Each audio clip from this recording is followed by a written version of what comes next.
ये अंतर की बात है। हमारे कर्म के अनुसार दुख आया है तो हमें यह स्वीकृति नहीं कि इस व्यक्ति ने दुख दिया है। अगर ये व्यक्ति ना हो तो मैं कभी दुखी हूं ना, ऐसी भावना कभी मत बनाना कि अगर सामने कमरे वाला हट जाए ना तो मैं बड़ा सुखी हो जाऊं, वो अमक नष्ट हो जाए ना तो मैं सुखी हो, कभी नहीं। तुम्हें कोई दुख नहीं दे रहा, पक्का समझ लीजिए। तुमने जो बीज बोया है कर्म का वो ही तुम्हें दुख दे रहा है, पक्का समझ लीजिए। यहां कोई दुख देने वाला नहीं है। ना दुखम, एक तो ये, दूसरा हमारे कर्म के कई रूप होते हैं। एक होता है व्यक्ति के ऊपर बैठकर कर्म दंड दिलाता है, और एक होता है घटना बनता है, और एक होता है रोग बनता है।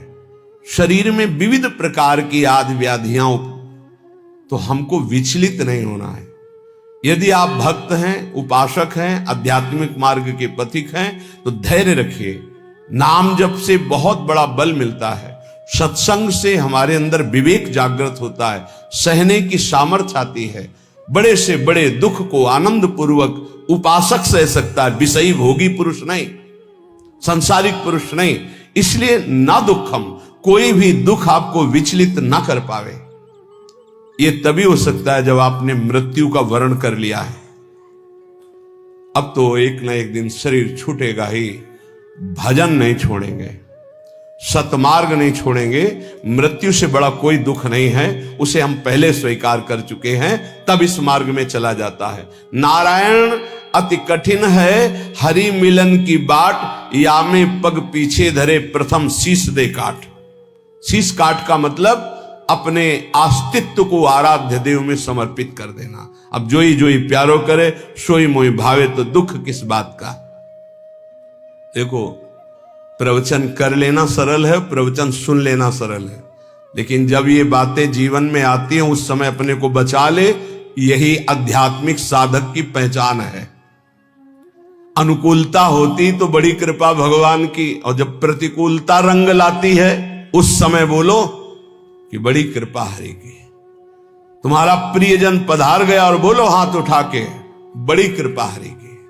तुम्हारा प्रिय शरीर असाध्य रोग से ग्रसित हो गया, बोलो अब बड़ी हरि कृपा। तुम्हारे मनोवांछित जितनी वस्तुएं उन सब विध्वंस हो गई, अब बोलो हाथ उठा के, बड़ी हरि की कृपा। तब समझा जाएगा महाभागवत हो, भक्त हो, बड़ी हरि की कृपा, और वास्तविक बड़ी हरि की कृपा। पर बोल सकता है वही जिसका अस्तित्व भगवान में समर्पित है। अगर अस्तित्व देहाभिमान में है तो बोल ही नहीं सकता।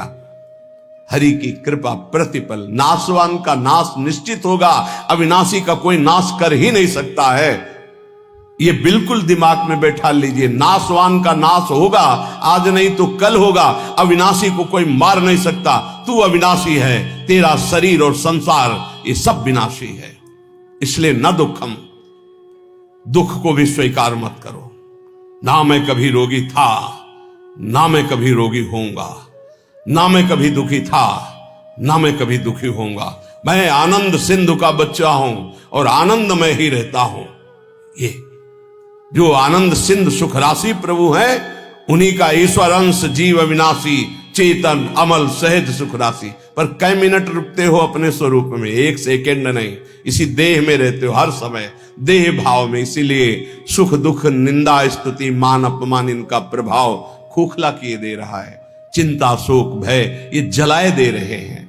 बहुत अपनेपन से कह रहे हैं, अपने लोगों को समझाने के लिए कि हे भाई, ये जो लोक में तुम्हारी इच्छा है कि मेरा नाम हो जाए, मेरी यश कीर्ति हो जाए, मेरा सम्मान हो जाए, मैं सबसे बड़ा बन जाऊं, ये एक माया का भ्रमात्मक जाल है जिसमें फंसकर तुम नाना प्रकार की योनियों को प्राप्त होगे, मुक्त नहीं हो पाओगे। इसलिए इस लोक ऐषणा का त्याग कर दो। लोक ऐषणा, जो कंचन विजयी होते हैं, कामिनी पर विजय प्राप्त कर लेते हैं, वो भी लोक ऐषणा में गिर जाते हैं। ये बड़ी भारी खाई है माया की, जिसे मान सम्मान कहते हैं, जिसे यश कीर्ति कहते हैं। इसकी चाह में बड़ी बड़ी साधनाओं की बलि चढ़ा दी जाती है। बड़ी बड़ी तपस्याओं को न्यौछावर कर दिया जाता है केवल अपने नाम के लिए, अपनी प्रशंसा के लिए, अपनी बड़ाई के लिए। हाथ कुछ नहीं लगता। जो प्रशंसा मान सम्मान का भोक्ता बन गया वो भगवान की प्राप्ति की योग्यता खो देता है। इसीलिए श्रीपाद कह रहे न लोकम, लोकैषणा की तरफ अपनी वृत्ति जो जा रही है उसको हटाओ। ये सबके अंदर होती है।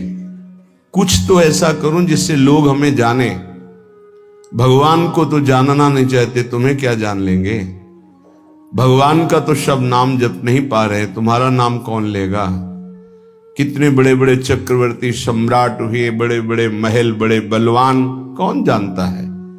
बहुत बहुत इतिहास के पन्नों में लिखे पड़े हैं। ये होश में हम विवेक के द्वारा ऐसा साधन करें, ऐसे मार्ग में चले कि भगवान को प्राप्त हो जाए। ये जीवन का परम लाभ है। न लोकम, हमें लोक के मान सम्मान, यश कीर्ति प्रतिष्ठा आदि की भी चाह नहीं करनी चाहिए। अगर भगवान को सम्मान देना ही है ना, यश कीर्ति देनी है ना, तो ऐसा प्रदान करेंगे कि आपकी भगवत प्राप्ति भी नहीं रुकेगी और बिस्तरे सब जग विमल कीरति साधु संगति ना टरे। खास बात रहेगी, आपके जीवन में भारी यश का विस्तार होगा पर साधु संगति मिलती रहेगी, इसलिए अभिमान नहीं हो पाएगा। वो मान सम्मान आपके तप का नाश नहीं कर पाएगा। यदि भगवान को नाम करवाना है, यश करवाना है, सम्मान दिलवाना है, ये उनका विषय है। अपने तो दैन्य रहे, अपने तो सम्मानम कल्याति घोर गरलम नीचापमानम शुधा, सम्मान को विष समझे और नीच पुरुषों द्वारा किए हुए अपमान को अमृत समझे, तब राधा माधव में प्रीति होती है। क्योंकि देहाभिमान ही प्रीति में बाधक है। जब हमारा सम्मान होता है तो देहाभिमान पुष्ट होता है, और जब अपमान होता है तो भगवान की शरणागति पुष्ट होती है। ये सिद्धांत है, ये बाहरी बहिर्मुख पुरुष नहीं समझ पाएंगे। कोई हमारा अपमान करे तो हमें लाभ मिलेगा, छाती जलती है, उसको तो दंड देना चाहिए जो अपमान करे, यह अज्ञान है। ये परमार्थ का मार्ग नहीं है। आप जहां बैठे हैं जो सुन रहे हैं ये शुद्ध अध्यात्म है, भगवत मार्ग है। इसलिए न लोकम, लोक की भी मान बढ़ाई यश कीर्ति की चाह ना करे तो राधा माधव के चरणारविंद की तरफ उसकी मन और बुद्धि की गति होने लगेगी।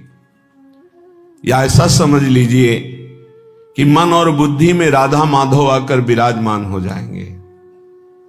आप विचार कीजिए, जिन्होंने अपने एक संकल्प मात्र से अनंत ब्रह्मांडों की रचना कर दी, वो मायाधिपति, ऐश्वर्य, समग्र वैभव, ज्ञान समुद्र, वैराग्य समुद्र, प्रेम समुद्र भगवान हमें मिल जाएंगे, फिर हमारे लिए दुर्लभ क्या रह गया। ये अनंत ब्रह्मांड तो उनकी एक संकल्प वृत्ति मात्र से प्रकट हो, ऐसे भगवान हमारे हो जाएंगे तो हमारे पास कमी क्या रहेगी। जाके रामधनी वाके कौन कमी। जब प्रभु हमारे हो गए तो फिर कुछ पाना बाकी नहीं रहता, सब कुछ मिल गया। अभी अल्प बुद्धि होने के कारण ऐसा लगता है हमें इस भोग की आवश्यकता है। अगर लक्ष्मीपति भगवान स्वयं मिल जाए तो आवश्यकता ही खत्म हो जाएगी। स्थिति आ जाती, सकल कामनाहीन जे राम भगति रस लीन, कोई कामना ही नहीं रह जाती। आप कामनाओं में सुख ढूंढ रहे हैं और जबकि कामनाओं में सुख की आकांक्षा करके कर्म करते हुए दुख भोग रहे हैं, इसका मतलब सही मार्ग नहीं है। निष्कामता में जो परम सुख है वो केवल अध्यात्म मार्ग का पथिक ही समझ पाता है। संसार मार्ग का पथिक तो सकामता में ही भटकता रहता है। आगे कह रहे, न धर्मम, जो धर्म देह से संबंध रखता है, लोक से संबंध रखता है, उसका जब हम पूर्णतया पालन करते हैं तो परम धर्म की प्राप्ति होती है। परम धर्म त्यज लोक धर्मान, लोक धर्मों का त्याग करने पर परम धर्म की पूर्ति होती है। सावै पुंसाम परो धर्मो यतो भक्ति अधोक्षजे। भगवान श्री हरि में प्रेम लक्षणा भक्ति हो जाना ये परम धर्म है, और लोक धर्म का ठीक निर्वाह करने का फल है परम धर्म, प्रभु के चरणों में भक्ति हो जाना। नहीं तो आपसे सच्ची कहते हैं, ये देहाभिमान बड़े बड़ों में झलकता रहता है। मैं अमुक, मैं अमुक, मैं अमुक, मैं अमुक, दूसरे की निंदा, अपने मुख से प्रशंसा, जो अध्यात्म के बिल्कुल विरुद्ध है, वो बना रहता है। बड़ा ज्ञान है शास्त्रों का, पर जब वाणी खुलेगी तो किसी न किसी की निंदा होते पाया गया। वो तो अमुक जाति के थे, वो अमुक अमुक ऐसे ऐसे। अरे जो सत्य वस्तु है उसको क्यों नहीं जाना जा रहा? एक ही सच्चिदानंद भगवान अपने स्वरूप का विस्तार किए हुए हैं, वही है, दूसरा कोई नहीं है। मत्ता परतरम नान्यत किंचिद अस्ति धनंजय। गीता जी कह रहे हैं, भगवान श्री कृष्णचंद्र जी के वचन हैं, मेरे सिवा हे अर्जुन किंचन मात्र कोई वस्तु नहीं। फिर किसकी निंदा की जा रही है? लोक धर्म की महत्ता है परम धर्म की प्राप्ति में। यदि लोक धर्म का पालन कर रहे हैं, परम धर्म की प्राप्ति नहीं हुई, तो सो सब धर्म करम जरि जाऊ, जहां न राम पद पंकज भाऊ। वो सब धर्म कर्म में आग लग जाए जिससे भगवान के चरणों में प्रीति न उत्पन्न हो पावे। क्या उस धर्म कर्म का जो प्रेम न प्रकाशित कर दिया? जिससे प्रेम प्रकाशित हो वही धर्म है। इसलिए कह रहे कि इस लोक धर्म में ज्यादा अर्झो मत। क्या लोक धर्म है? मैं अमुक जाति का हूं, मैं किसी का पति हूं, किसी का पुत्र हूं, किसी का पिता हूं, किसी का अमुक अमुक अमुक। ठीक है, इन धर्म का पालन करो भगवत भाव से और भागवत धर्म में स्थित हो जाओ, यही इसकी मानता है।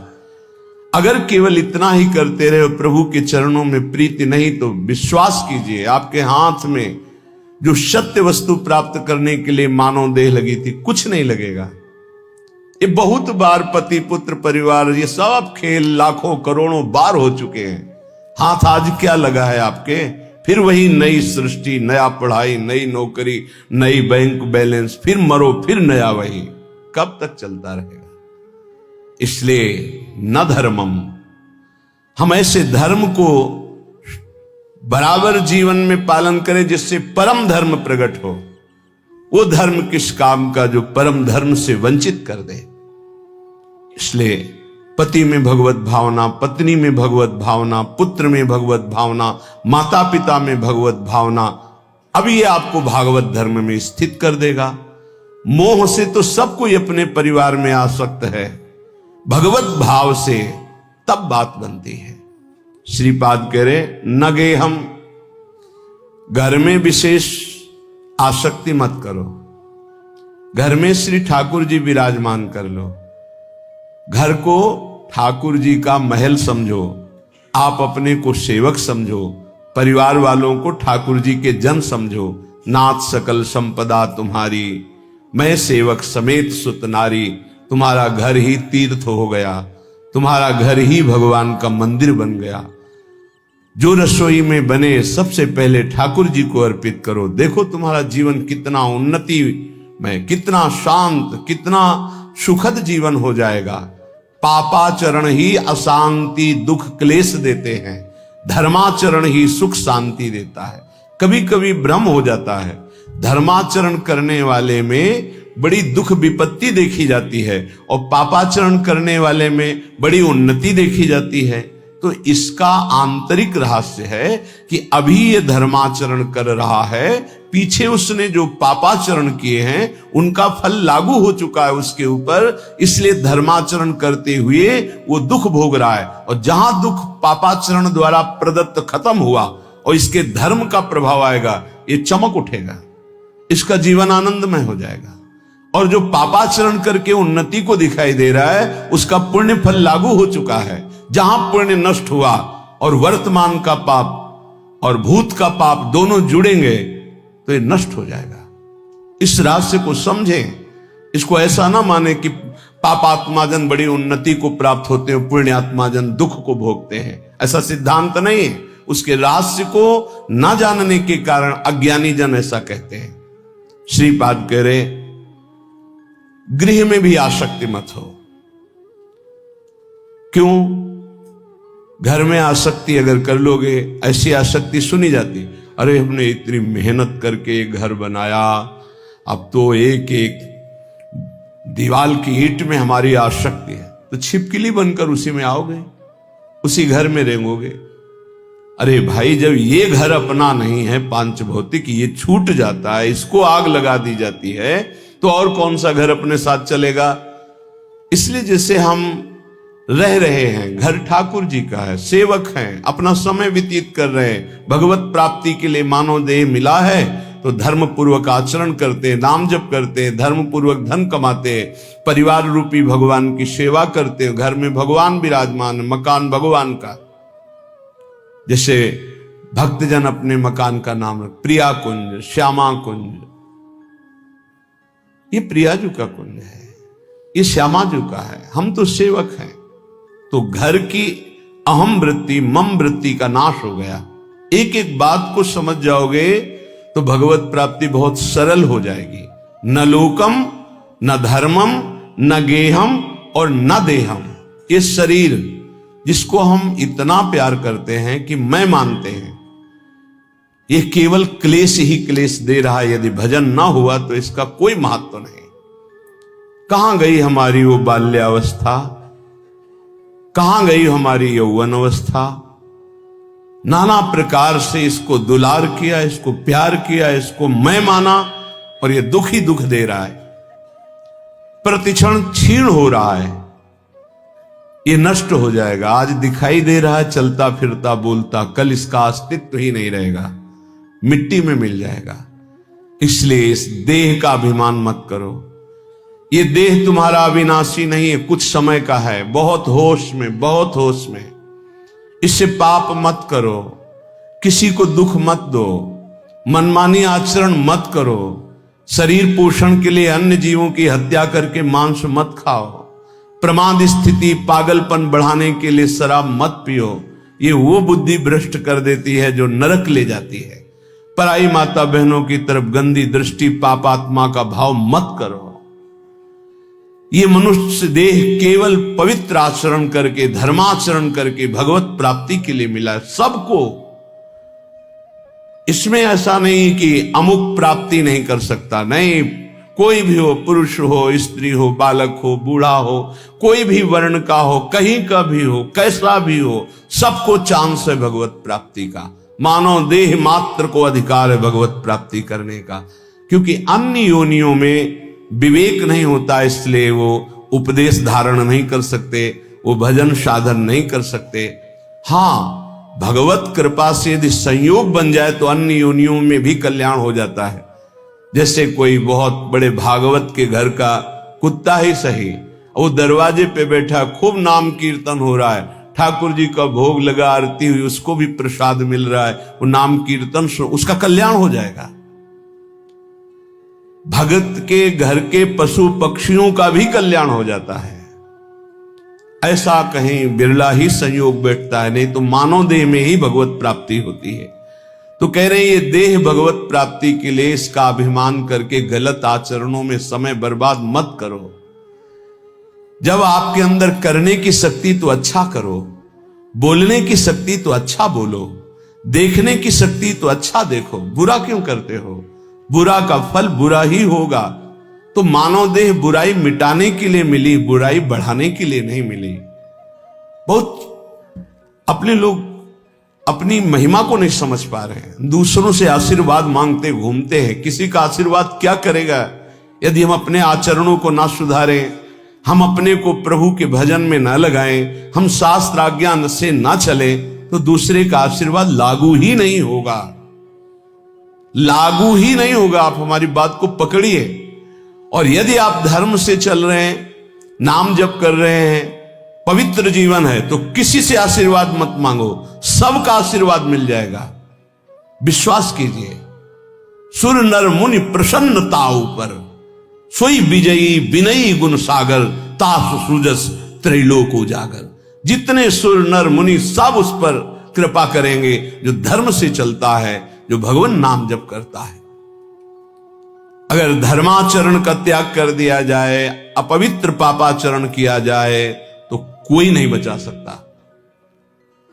रावण ने किसकी आराधना नहीं की?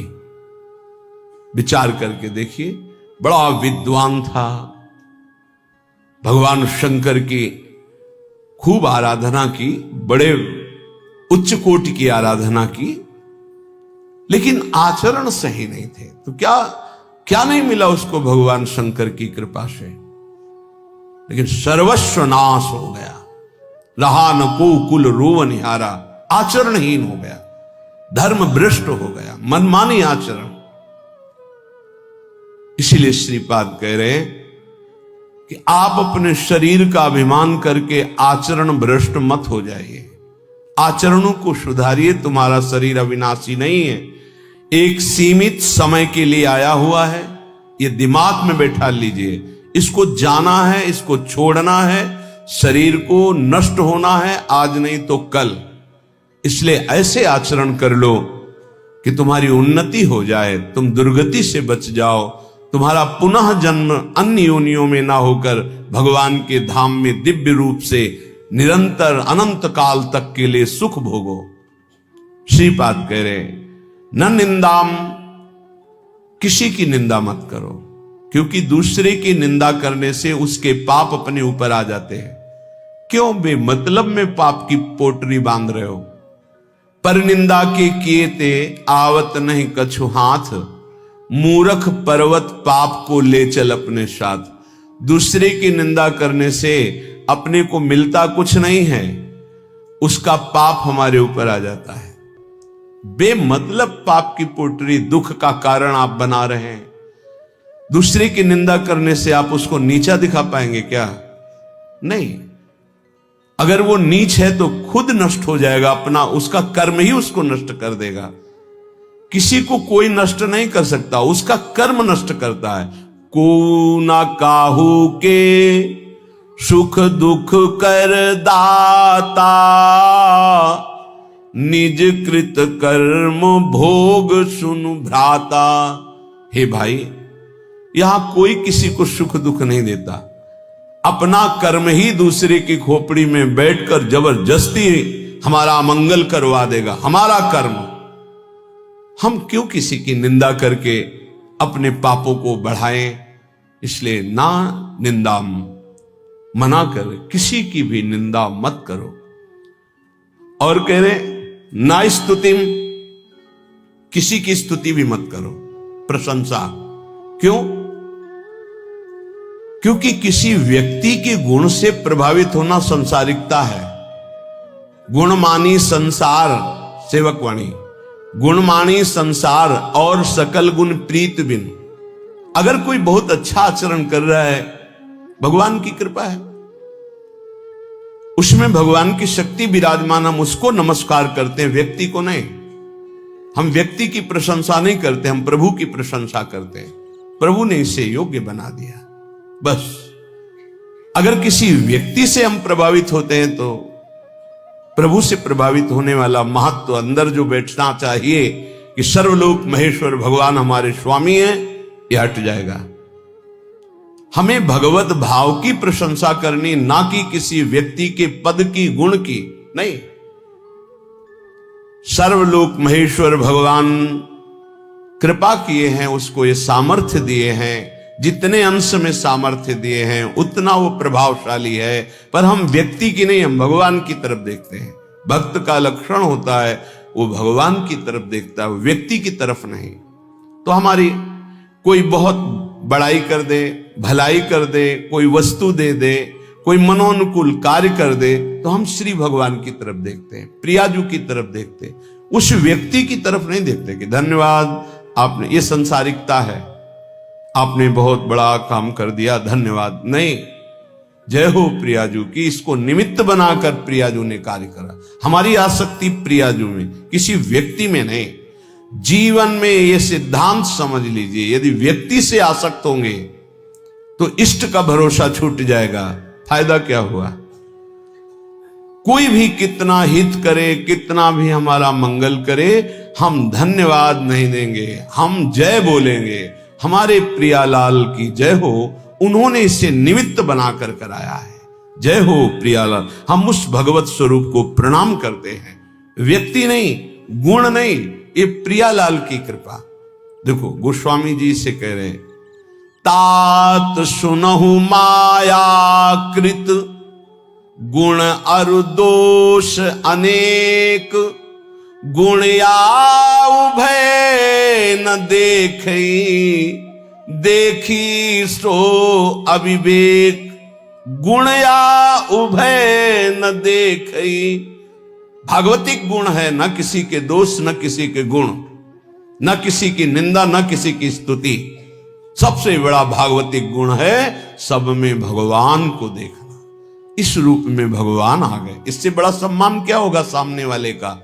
साक्षात हम भगवान मान रहे हैं, इस रूप में भगवान, व्यक्ति नहीं, व्यक्ति रूप में हम स्तुति नहीं करेंगे, भगवत भाव से मेरे प्रभु इसे निमित्त बनाकर आए, या मेरे प्रभु इस रूप में आए। श्रीपाद करें, नापि सौख्यम, हमारा किसी से किसी भी तरह का सुख लेने का भी भाव नहीं होना चाहिए। सौख्यम माने सुख होता है। ये व्यक्ति, ये पदार्थ, ये वस्तु सब प्रभु के सुख के लिए अपनी भावना, भक्त का। हम तो प्रसाद भोगता है, वस्तु का भोग नहीं करते। किसी व्यक्ति से सुख लेने की भावना रहेगी तो स्वार्थ बुद्धि रहेगी, स्वार्थ बुद्धि रहेगी तो अज्ञान रहेगा, अज्ञान रहेगा तो गलती हो ही जाएगी, पापाचरण हो ही जाएगा। जितने पाप होते हैं सुख बुद्धि लेने की भावना जिनकी जितनी बढ़ गई उनसे हो रहे हैं, हम हो या आप हो। पाप तभी होते हैं जब सुख लेने की भावना बढ़ जाती है, इतना राक्षसी भाव आ जाता है कि वो निंदनीय हो जाता है। देखो ना, काम भोग की लालसा हुई तो राक्षस पैदा हो गया उसकी बुद्धि में, क्या क्या कर डाला।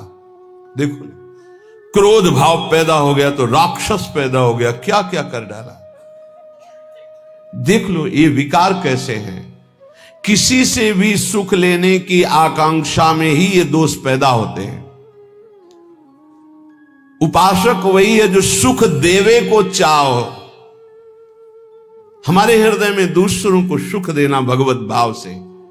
संसारी और उपासना के मार्ग में चलने वाले पथिक में बड़ा अंतर है। संसारी हर व्यक्ति से मिलेगा तो सुख लेने की भावना से मिलेगा, परमार्थिक पथिक से जो मिलेगा वो सुख देने की भावना रखेगा। सुख देवे को चावचित, सब सोहित निष्काम, या सुधर्म हरिवंश को नाम गिरा विश्राम। इसीलिए महात्मा कहा जाता है, महान आत्मा। क्यों? क्योंकि दूसरों को सुख देने की भावना है। सुख लेने की भावना दुरात्मा बना देती है। इसलिए कह रहे न सौख्यम, किसी से सुख लेने की भावना मत रखो। हम जहां फंसे हैं सुख लेने में फंसे हैं। हमसे जब गलती हुई तो सुख लेने में गलती हुई है। हमारी जब दुर्गति का कारण बना है तो सुख लेने का हुआ है। जहां बंधन हुआ है सुख लेने से हुआ है। और न दुखम, बहुत सुंदर सिद्धांत का वर्णन है।